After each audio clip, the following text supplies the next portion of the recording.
الحمد لله والصلاة والسلام الأتمان الأكملان الأطيبان على رسول الله وعلى آله وصحبه ومن اهتدى بهداه. اللهم اغفر لنا ولوالدينا ولمن له حق علينا ولجميع المسلمين. قال المصنف رحمه الله автор ол кісіге алла рахымын алсын, ол кісіні әл-кәламу аләл бәсмәлә дейді. Бәсмәлә туралы сөз, яғни бәсмәлә туралы ғылым дейді. Фихи ашру фауаид. Ол сөзде 10 түрлі, әр түрлі салалардан 10 түрлі пайда бар дейді. Бәсмәлә деген өзіңіз білесіз. Бисмиллахир-рахманир-рахим. Әл-ула. ليست البسملة عند مالك آية من الفاتحة ولا من غيرها إلا في النمل خاصة. Біріншісі, бәсмәлә имам Маликтің мазхабында Фатиха сүресінің де, басқа сүрелердің де бір аят емес. Тек Нәмл сүресінің ғана ішінде келетін бір аят болады. Яғни Алла тағала Нәмл сүресінің 30-шы аятында «Иннаху мин Сулеймана ва иннаху бисмиллахир-рахманир-рахим» дейді. Яғни, әлбетте, ол Сүлейменнен және ол хатта былай жазылған. Мейірімді және рахымды Алланың атымен бастаймын деген. Ал бұдан өзге жерде бисмиллахир-рахманир-рахим болып келетін аят жоқ. Ешқандай сүренің бір құрамдас бөлшек емес. Бұл жерде байқасаңыз, тек имам Малик рахималлаху тааланың көзқарасын айтты. Бұл Абу Ханифа радиаллаху анхудың да көзқарасы тура осы көзқараста. Бірақ автор имам Маликтің мазхабын ұстанғандықтан Малик рахималлаху тааланың көзқарасын айтты. وهي عند الشافعي آية من الفاتحة وعند ابن عباس آية من أول كل سورة дейді. Ал Шафиғи мазхабында ол Фатиханың бірінші аяты. Өйткені Фатиха 7 аят, соның біріншісі Бисмиллахир-рахманир-рахим деп айтылады дейді. Яғни Фатиха сүресі Бисмиллахир-рахманир-рахим бірінші аяты, Альхамдулиллахи раббил аламин екінші аяты, Ар-рахманир-рахим үшінші аяты деп жаңағы имам Шафии рахималлаху таала осы көзқарас ұсынады. Ал Ибн Аббастың пікірінде ол әрбір сүренің басында өзінше бір аят. Яғни әр сүре басында бәсмәлә бар ғой, бәсмәлә жазылған. Тек Тәубе сүресінен басқа. 114 сүре болса, 113 сүреде жазылған. Демек, ол өзі алдына бір дербес бір аят дейді. Әрбір сүренің алдында өзінше бір аят дейді. Ал кейбір ғалымдар айтады, ол дербес, жеке аят. Сүрелердің ара-жігін айыру үшін түскен. Яғни ол әр сүренің аят емес, тек екі сүренің ортасындағы аят, бөліп тұратын аят дейді. Екі сүренің арасын. Мәселен, біз Бақара сүресі мен Али Имран сүресінің, яки болмаса Фалақ сүресі мен Нас сүресінің айырмашылығын қаяқтан білеміз? Біз білеміз, жаңағы Бисмиллахир-рахманир-рахим қойылған кезде, демек осы екеуінің ортасында бөлуші аят бар, Бисмиллахир-рахманир-рахим. Бұл екі сүренің ортасындағы аяттарды бөліп тұр дейміз. فحجة مالك ما ورد في الحديث الصحيح. Имам Маликтің дәлелі қандай десе, бұл сахих хадисте келген. Анна Расулаллахи саллаллаху алейхи ва саллам қал, шын мәнінде Алланың елшісі саллаллаху алейхи ва саллам былай дейді. أنزلت علي سورة ليس في التوراة ولا في الإنجيل ولا في القرآن مثلها дейді. Маған бүгін бір сүре түсірілді. Ондай сүре Тауратта да, Инжилде де ұқсасы түспеген деп айтты. Сөйтті де ол қандай сүре деген кезде, мәселен қандай сүре екенін айтқан кезде, ثم قال الحمد لله رب العالمين. Яғни Бисмиллахир-рахманир-рахимнен бастаған жоқты, тіке Альхамдулиллахи раббил аламин деп оқып бастап кетті. Бұл лебіз имам Малик Муаттасында, Термизи және Ахмад өздерінің хадис жинақтарында келтірген. Яғни бұл жерден түсінетініміз, Пайғамбар саллаллаху алейхи ва саллям егер Бисмиллахир-рахманир-рахим Фатиха сүресінің бір аяты болғанда, Пайғамбар саллаллаху алейхи ва саллям бірден Альхамдулиллахи раббил аламин деп оқып баста кетпестен, неден бастайтын еді? Бисмиллахир-рахманир-рахим Альхамдулиллахи раббил аламин деп бастайтын еді. Ал пайғамбар саллаллаху алейхи вассалам Фатиха сүресі деп тұрып, бірден Альхамдулиллахи Раббил Аламин деп басталып кеткенде, біз ол жерде айтамыз, демек ол Альхамдулиллахи Раббил Аламин Фатиха сүресінің бірінші аят екен дейміз. Бұл хадистің тағы бір лебізі Бұхариде де келген. Айтады, кунту усалли фил масжид, мешітте намаз оқып жатқан едім дейді, риуаят етуші. Фадаани Расулуллах саллаллаху алейхи вассалам фалам уджибу. Пайғамбар саллаллаху алейхи вассалам шақырды дейді, ей пәленше деп шақырды дейді. Мен жауап берген жоқпын, мен намаз оқып тұрмын. Намазымды бөлгім келген жоқ дейді. Сосын фақулту я Расулаллах, инни кунту усалли. Сосын жаңағы намазымды бітіріп болғаннан кейін пайғамбар саллаллаху алейхи келдім де, о Алланың елшісі, мені шақырған едіңіз, бірақ мен намаз оқып жатқан едім дейді. Сосын пайғамбар саллаллаху алейхи жаңағы бір аятта айтады да, сосын не дейді? ثم قال لي لأعلمنك سورة هي أعظم السور في القرآن قبل أن تخرج من المسجد дейді. Мешіттен шығардан алдын Құран-ы Кәрімдегі ең ұлы сүренің қайсы сүре екендігін үйретемін деп айтты дейді. Сөйтті да, ثم أخذ بيدي, жаңағы қолымнан ұстады дейді. فلما أراد أن يخرج, яғни мешіттен шыға берген кезінде айттым дейді. قلت له ألم تقل لأعلمنك سورة هي أعظم سورة في القرآن. Құран-ы Кәрімдегі ең ұлы сүрені үйретем деген едіңіз ғой деп есіне салды дейді. Сонда пайғамбар саллаллаху алейхи вассалам не деді? Альхамдулиллахи Раббил Аламин деп айтты дейді. Енді мұсанниф рахималлаху тағаланың сөзіне қайтамыз. وما ورد في الحديث الصحيح, яғни тағы да бір сахих хадис келген дейді. إن الله يقول, шын мәнінде алла тағала айтады дейді. قسمت الصلاة بيني وبين عبدي نصفين. Мен намаз, яғни фатиха намазда оқылу уәжіп болған Фатиха сүресін өзім мен пендемнің ортасында екіге бөлдім дейді. Яқулул абду альхамдулиллахи раббил аламин. Пендем альхамдулиллахи раббил аламин десе дейді. Осы жерде бисмиллахир рахманир рахим десе деп жатқан жоқ. Яғни Фатиха сүресін сипаттап жатқан кезде имам Муслим жеткізген хадис екен бұл хадис. Пайғамбар саллаллаху алейхи вассалам да Алла тағаланың риуаят етіп айтып отыр ғой. Алла тағаланың өзі бисмиллахир рахманир рахим десе пендем оған мына нәрсе беріледі деп жатқан жоқ та, бірден альхамдулиллахи раббил аламин деген сүреге кіріп кетіп жатыр. Яғни пенде альхамдулиллахи раббил аламин дейді, бисмиллахсыз осыдан басталып кетті жатыр. Бұл хадистер жаңағы өткен, осыған ұқсас өте көптеген хадистер басмәләнің, яғни бисмиллахир рахманир рахим сөзінің Фатиха сүресінің бір аяты болып есептелмейтініне нақты дәлел болады. Енді мұсанниф рахималлаху тағала сөзін жалғап тұрып айтады. Ва худжату Шафи'i, Шафи'i рахималлаху тағаланың дәлелі дейді. Ма варада фил хадиси, бұл да бір хадисте келген. Анна Расулаллах саллаллаху алейхи вассалам кана яқра. Пайғамбар саллаллаху алейхи вассалам жаңа Құран оқыса, бисмиллахир рахманир рахим, альхамдулиллахи раббил аламин деп оқып бастайтын еді дейді. Оқып бастайтын еді дейді. Яғни Пайғамбар саллаллаху алейхи вассалам оқыған кезде бисмиллахир рахманир рахим деп бастайтын еді. Абу Даудте тағы бір хадис келген. Пайғамбар саллаллаху алейхи вассаламның оқуы анық-анық аят-аят оқитын еді. Ол кісі бисмиллахир рахманир рахим, альхамдулиллахи раббил аламин, ар-рахманир рахим деп, яғни үзік-үзік қылып аяттарды оқитын еді деп сондай бір риуаят келген. Бұған енді жауап беріледі. Қалай жауап беріледі? Біз жалпы тек қана Фатиха сүресін оқығанда емес. Барлық сүрелерді ортасынан оқысақ та, қай жерінен оқысақ та біз қалай оқимыз? Алдыңғы неде айттық, тағы да алдағы уақытта да айтатын боламыз. Бисмиллахир рахманир рахим деп оқимыз. Ол деген сөз бұл нақты Фатиха сүресінің бір құрамдас бөлігі деген мағына шықпайды. Ал алдыңғы хадистер болса, жаңағы Абу Ханифа мен имам Малик ұстанып жатқан хадистер болса, ол жерде де Фатиха сүресін нақты сипаттап тұрып, бисмилламен емес, альхамдулиллахи раббил аламин бастап кетіп жатқанын көріп жатырмыз. Қала мұсанниф сөзін жалғастырып тұрып былай айтады. Ва худжату ибн Аббасин субутул басмалати ма кулли суратин фил мусхаф. Ибн Аббастың дәлелі болса, кітапта, Құран кітабында барлық сүренің басында бисмиллахир рахманир рахим сөзі бекітілуі дейді. Басмаланың айтылуы, бекітілуі. Ол кісінің дәлелі.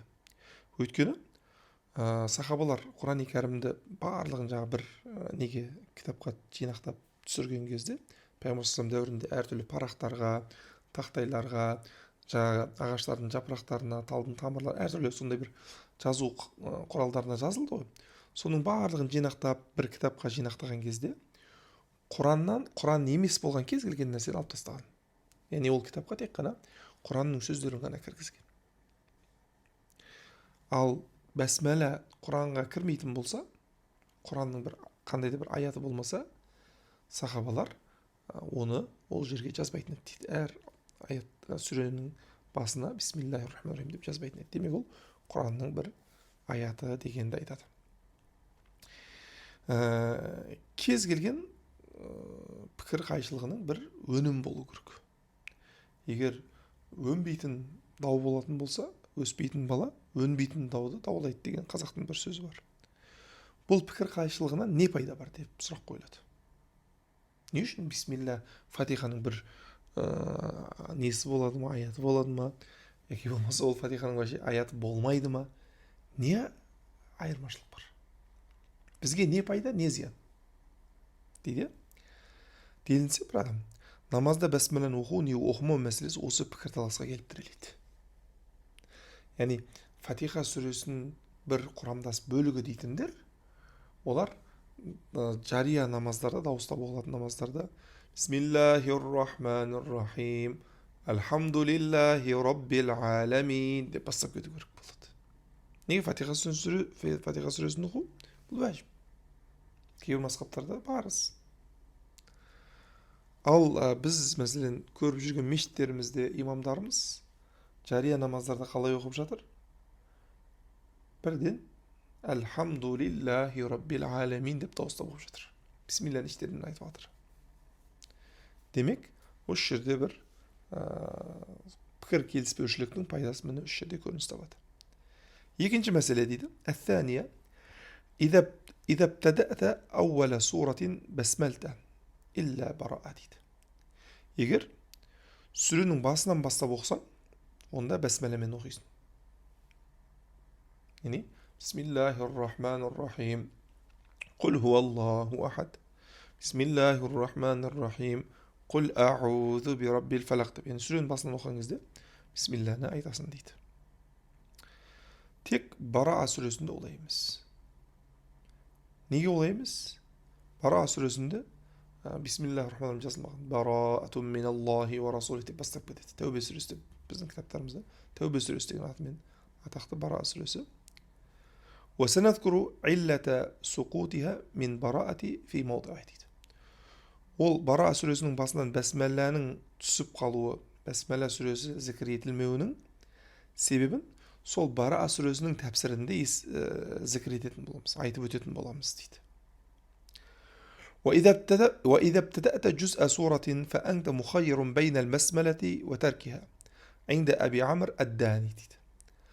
Абу Амр ад-Дани деген кісінің көзқарасы бойынша, егер сүренің басынан емес, ортасынан бастап оқитын болсаң, онда бәсмәләні айту айтпау өз еркіңде болады дейді. Мысалы, аятыл курсіз оқығың келді. Ол сүренің ортасындағы бір аят. Келдің де Аллаху ла илаха илля хуал хайюл қайюм дейсің ба? Алдыңғы неден айтқан едік, я? Аузу биллахи минаш шайтанир раджим айтқан абзалырақ деген едік. Аузу биллахи минаш шайтанир раджим дедің де бисмиллахир-рахманир-рахим айтасың ба, айтпайсың ба? Абу Амр ад-Дани айтады, өзің білесің дейді. Айтсаң да болады, айтпасаң да болады дейді. Бірақ сүренің басынан оқысаң айтқаның жақсы дейді. Ал өзге қирағат саласының өзге ғалымдары айтады, уататрукул бәсмәләті инда ғайри дейді. Өзге жаңа Абу Амр ад-Даниден басқа өзге ғалымдар айтады, жоқ, бисмилланы айтпайсың дейді. Тек қана бізден аятул курсиді оқығың келіп қалды, Амана Расулды оқығың келіп қалды, сүренің ортасындағы бір аятты оқығың келіп қалса, Аузу биллахи минаш шайтанир раджим дейсің де, тіке Аллаху ла илаха илля хуал хайюл қайюм деп бастап кетесің дейді. Немесе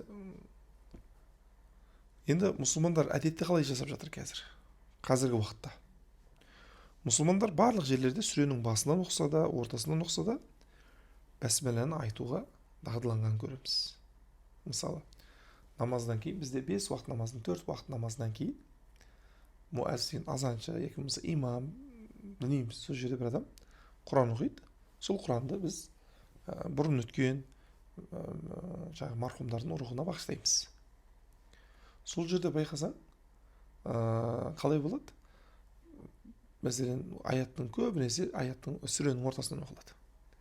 Олар әрқашан тек қана аузу биллахи минаш шайтан истиазаны ғана айтып, бәсмәләні тастап кеткен жоқ. Аузу биллахи минаш шайтанир ражим деп жатыр. Бисмиллахир-рахманир-рахим деп жатыр. Абдығаппар көп оқыған жас көретін. Фазкуруни азкуркум дегенде. Абдығаппар аузу биллахи минаш шайтанир ражим фазкуруни деп оққан жоқ қой.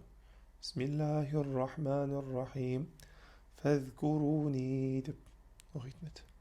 Тура сол сияқты, яғни мұсылмандар ол бисмилланы әрқашан айтуға дағдыланған дейді.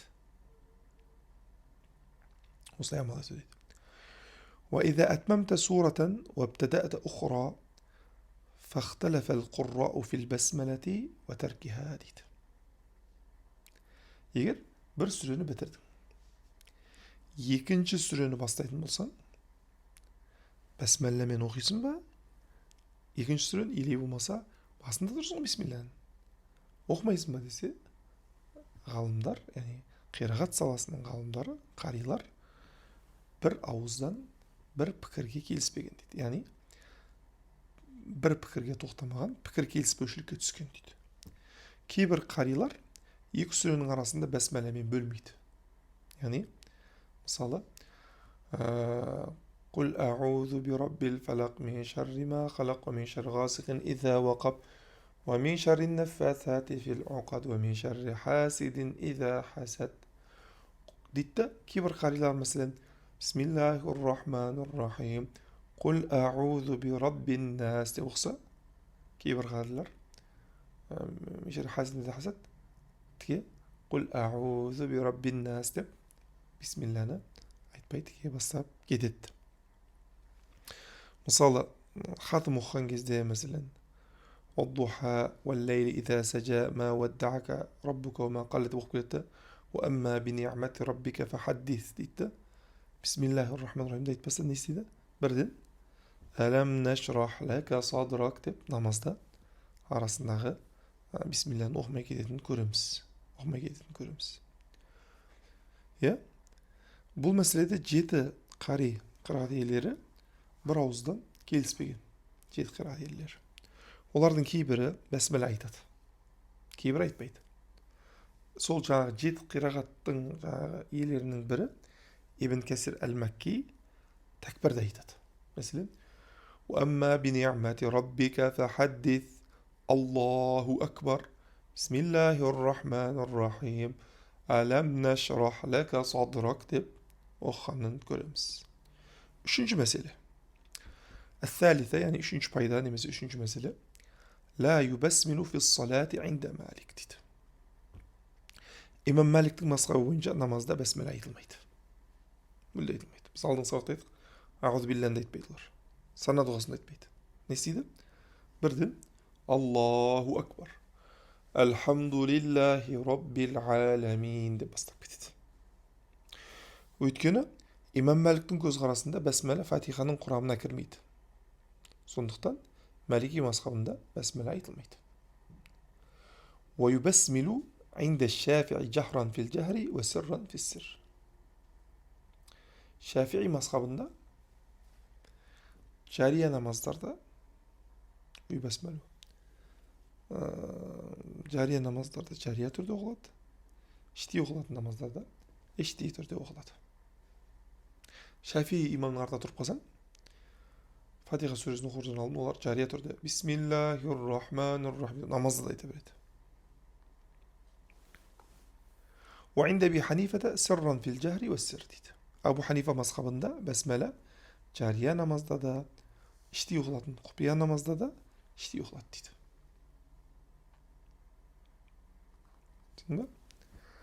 Абу Ханифа мазхабында барлық ракағатта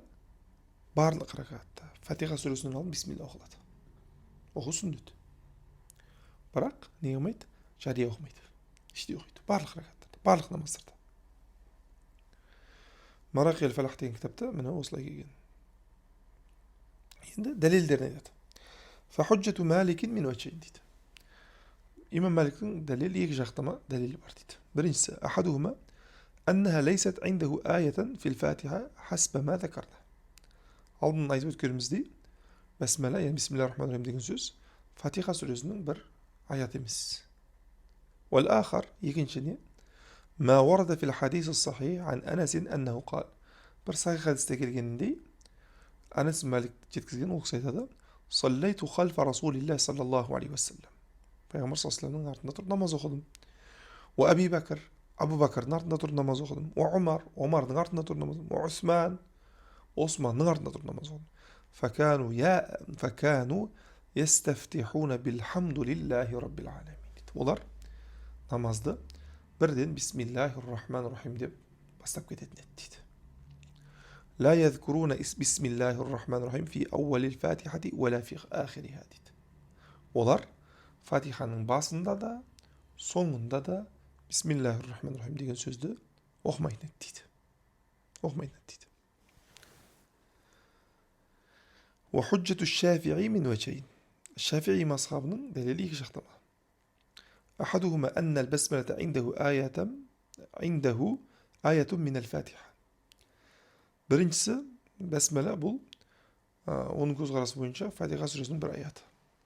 Ол ұхра, екінші дәлелі وما ورد في الحديث من قراءتها حسب ما ذكرنا. Алдын айтып өткеніміздей, Пайғамбар саллаллаху алейхи вассалам Фатиха сүресін оқыған кезде бисмиллахир-рахманир-рахимді оқыды деген дәлел дейді. Алдын айтып өткеніміздей. Енді Абу Ханифа мазхабының дәлелі қандай деген сұрақ туындайды. Медине, Басра, Шам өлкесінің қарияларының көзқарасы бойынша басмала Фатиха сүресінің бірінші аят емес. Тек қана Құран оқушыға Алланың берекеті жауы үшін жазылған бөлек бір өз алдына келген аят. Сондықтан да оны жария намазда да, іштей оқылатын намазда да іштей оқимыз. Неге? Алланың берекетін тілейміз. Ол сүннет. Ал бірақ ол Фатиха сүресінің белгілі бір аяты болмағандықтан біз не қылмаймыз? Жария түрде оқымаймыз. Ар-рабиа. Төртінші пайда немесе төртінші мәселе. Оның жазылу үлгісі қалай? Кану яктубуна бисмикаллахум. Жахилет дәуірінде, яғни исламнан алдыңғы дәуірде адамдар сөздің басында бисмикаллахумма деп жазатын болған. Олар Алла деген сөз білетін болған, бірақ Алланың атымен бастаймыз деп жазатын болған. Ар-Рахман, Ар-Рахим дегендерді білмейтін болған. Хатта назалат бисмиллахи маджриха. Оның жүрісі де, есуі де Алланың атымен деген аят түскен кезде мұсылмандар не деп жаза бастады? Бисмиллах деп жаза бастады. Хатта назалат ауидур-рахмана, немесе Рахманнан сұраңдар деген аят түскен кезде Бисмиллахир-рахман деп жаза бастады мұсылмандар. Хатта назала иннаху мин Сулейман ва иннаху бисмиллахир-рахманир-рахим. Маған Сүлейменнен бір хат келді. Ол хаттың басында бисмиллахир-рахманир-рахим деп бастаған екен деген аят түскеннен кейін олар толыққанда бисмиллахир-рахманир-рахим деп жаза бастады дейді. وحذفت الألف في بسم الله لكثرة الاستعمال. Сондай-ақ бисмиллах дегенде бәден кейін бір әлиф тұру керек еді. Бірақ неге б исм деп хамза маусула тұру керек еді. Бірақ көп қолданыста, көп жазылатын, көп қолданылатын болғандықтан, көп қолданылатын сөз болғандықтан бә мен синнің ортасындағы әлиф жазылмай кетті. Сол сияқты мәселен Ар-Рахман дейміз. Мим мен нүннің арасында бір әлиф бар. Бірақ көп қолданыста болғаннан кейін біз онда жазбаймыз. Ар-Рахман деп жазбаймыз. Әлифті жазбаймыз. Әл-Хамиса, бесінші пайда, бесінші мәселе. Әл-бау мин бисмиллах мутааллиқатун бисмин махзуф индал басриин. والتقدير ابتداء كائن بسم الله فموضعها رفع дейді. Бә, басмаладағы бә әрпі басра, яғни басра негізі мәселен фиқта 4 мазхаб бар ғой. Қирағат саласында 7 мазхаб бар. Фиқта 4 мазхаб бар. Араб тілі грамматика саласында 2 мазхаб бар үлкен. Басра және Куфа мазхабы. Басра грамматиктерінің көзқарасы бойынша бә сөзі, харф жар, бір нәрсеге байлану керек. Харф жар дейміз оны. Бір нәрсеге байлану керек. Ол жасырын тұрған бір есімге байланысады дейді. Оның мөлшерлемесі бисмилlah бастау Алланың атымен жүзеге асады деген мөлшерлеме бар. Бисмилlah Алланың атымен деген сөз ғой. Ол жерде бір жасырын сөз бар дейді. Атымен жүзеге асады деген сөз жасырынып тұр дейді. Алланың атымен жүзеге асады деген сөз жасырынып тұр дейді. Біз Алланың атымен деген сөз тұрмыз көріністе бисмилlah деген. Бірақ жүзеге асады деген сөз жасырынып тұр дейді. Сонда бір есім тұр дейді. Демек, жасырын мөлшерлемесі ибтидаун каину бисмилlah дейді.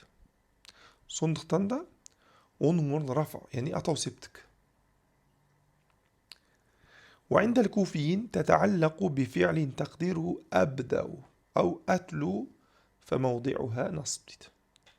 Ал Куфа грамматиктерінің көзқарасы бойынша бастаймын, оқимын деген секілді етістікке байланысады дейді. Бәрбі. Яғни мөлшерлемесі Алланың атымен бастап оқимын. Ал деген мағына шығады дейді. Сондықтан да оның орны, бисмилlah деген орны, арабтағы орны насып. Яғни бізде табыс септік. Табыс септігі келеді дейді. وينبغي أن يقدر متأخرا لوجهين дейді. Және бұл жасырын сөзді, яғни бисмиллахтан кейін келетін етіп мөлшерлеген дұрыс дейді. Жасырын бір сөз бар дедік қой. Өйткені Алла атымен деп тұр. Не Алла атымен? Бастайсың ба, оқисың ба, айтасың ба, не нәрсе бар бұл жерде? Сол жасырын сөз бисмиллахтан кейін зікір етілу керек дейді. Неге? Біріншісі, ахадухума ифадатул хасри вал ихтисас. Хаср, шектеу, тек соған тән ету мағынасы үшін дейді. Егер абдау бисмиллах десең, араб тілінде өз сөйлем сол жазылу керек. Абдау бисмилlah, етістік бірінші қойылып, есімдер содан кейін қойылып кету керек. Көбінесе. Бірақ жаңағы сөздің құрамындағы сөздің құрылысындағы сөздердің орнын өзгертсең, онда шектеу, ерекшелеу деген мағына туындайды. Абдау бисмиллах десең, шектеу анық шықпайды. Ал бисмиллахи абда десең, мен тек Алланың атымен бастаймын. Алланың атынан басқа нәрсемен бастамаймын. Өзге ешкімнің атымен бастамаймын. Тек Алланың атымен бастаймын деген мағына түсініледі. Екіншісі, الأخرى تقديم اسم الله اعتناء كما قدم في بسم الله مجريها дейді.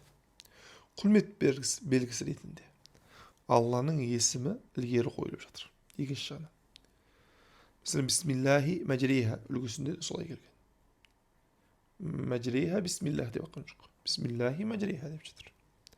Неге Алланың есімі бірінші зікір етілу керек сөйлемде? Неге Алланың есіміне деген бір құрметтің белгісі ретінде осылай жасалынып жатыр дейді. Енді алтыншы мәселе бар. Әс-сәдісі. Әл-исму мұштаққун минес-суму. Исім сөзінің төркіні жайында. Мен бұларға қатты кірмей өтіп кете берем, шарықтан өткен тыңдармандардың арасында. Бұл саланың мамандары да тыңдамауы мүмкін, сосын тезірек өтіп кетуге тырысамын. Минес-суму индәл басрин фәләмуху вауун махтуф дейді. Басра грамматиктерінің көзқарасы бойынша оның негізі суму, биіктеу түбірінен шыққан. Бастапқы түрі сумуа.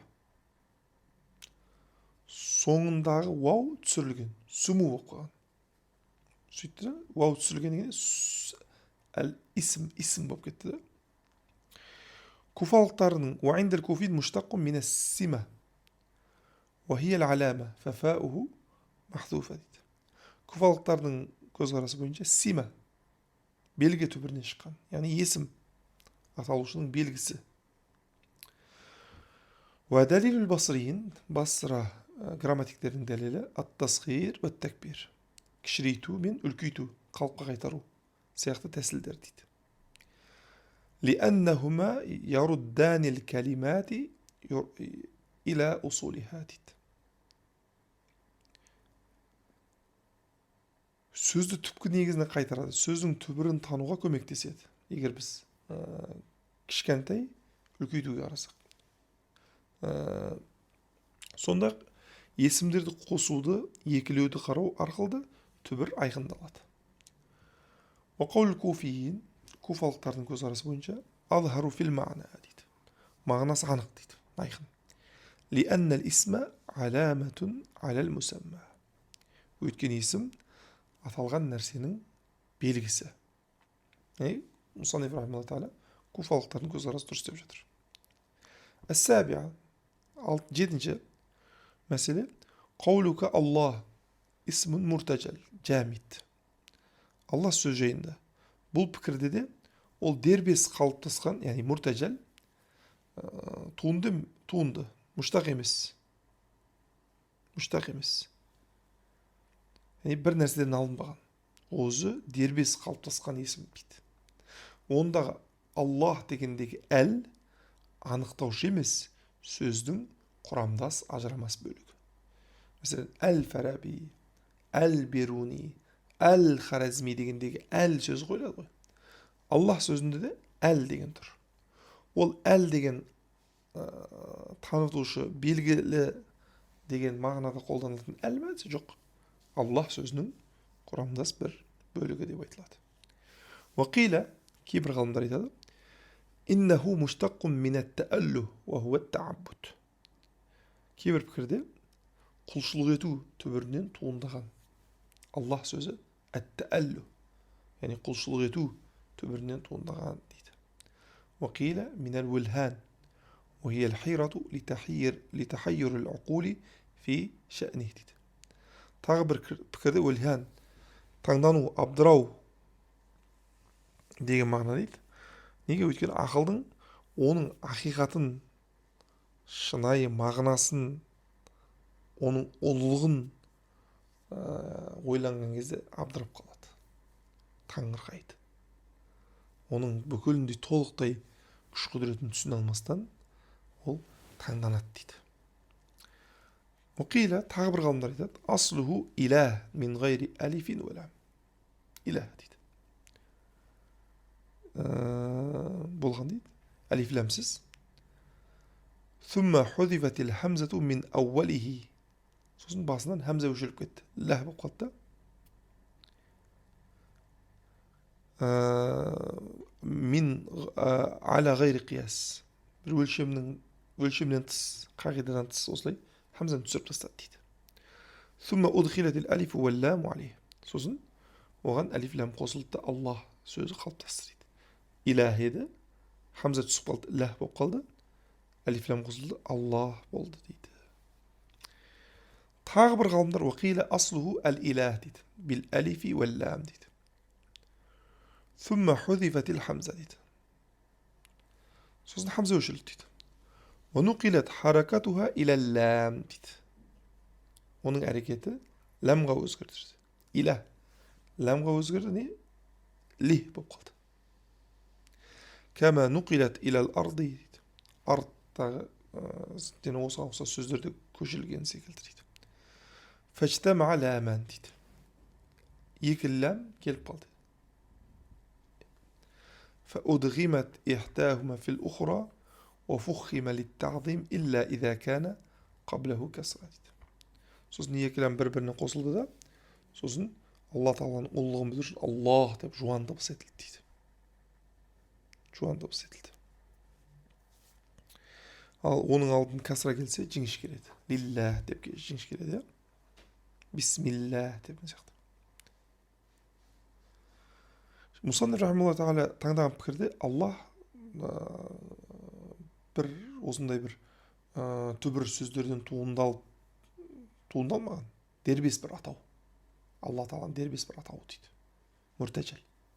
Сондықтан басқа тілдерге аударылғанда да, мәселен Құдай, Тәңір деп, орыстарда Бог, Худо деген сияқты нелер бар ғой.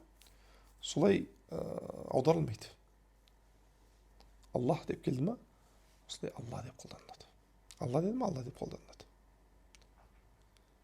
Осының синоним сөздеріне бар, бірақ тие аударма жасалмайды Алла сөзіне.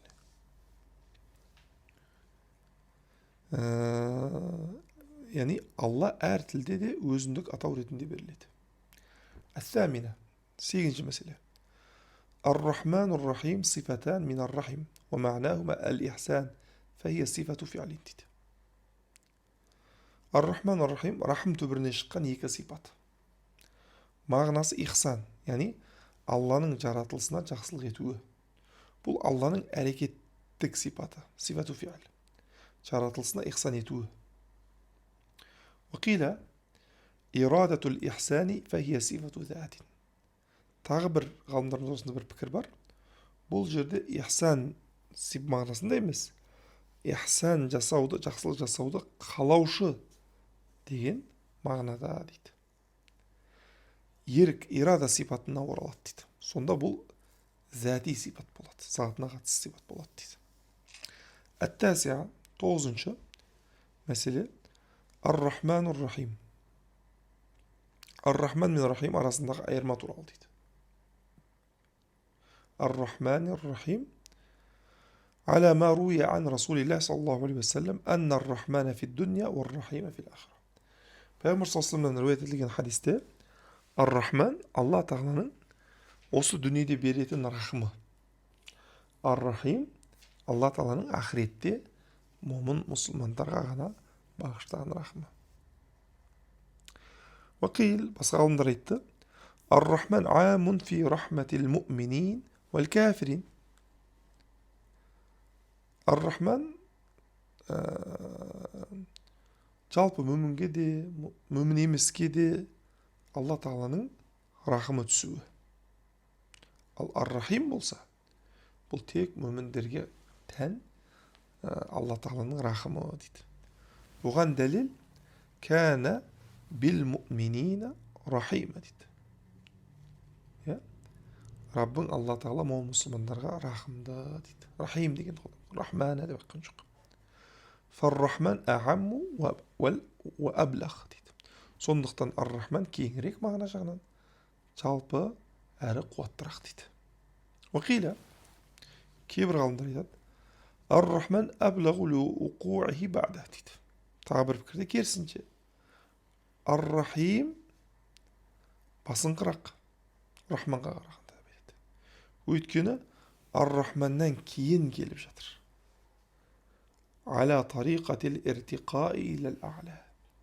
Мағынаны сатылап көтеру әдісімен оның орны күшейеді дейді. Бірінші Рахман келді, сосын барып Рахим, яғни біреуді сипаттасаң, ол күшті, ол деп, яғни кейінгі сипатын үлкендеу сипат, одан кейін одан үлкен сипат айтасың ғой.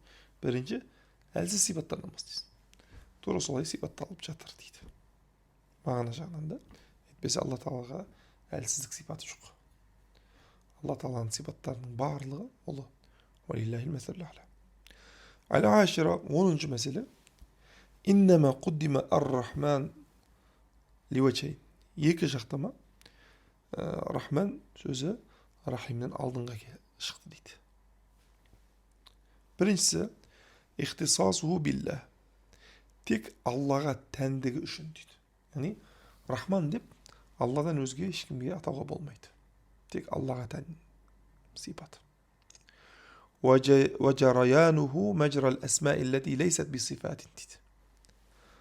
Алладан басқаға қолданмағандықтан ол сипат ретінде емес, ол есім секілді қолданылып кеткен дейді. Неге алданбаса қолданылмайды? Ал рахим ше? Рахим ол адамдарға да қолданыла береді. Алла тағала Құранда бил муъминина рауфур рахим дейді пайғамбар саллаллаху алейхи вассалам. Барлық мүміндерге мархаметті, мейірімді болған пайғамбар дейді. Екіншісі, ар-рахман жай сипаттан гөрі Аллаға айрықша таңба болғандықтан алдыға қойылған дейді. Есім рөлінде, ол рахим сипаты рөлінде көрінеді дейді. Интаха. Міне осымен біздер бисмиллахир-рахманир-рахим сөзінің тәпсірін бітірдік. Алла тағала пайдалы нәсіп етсін.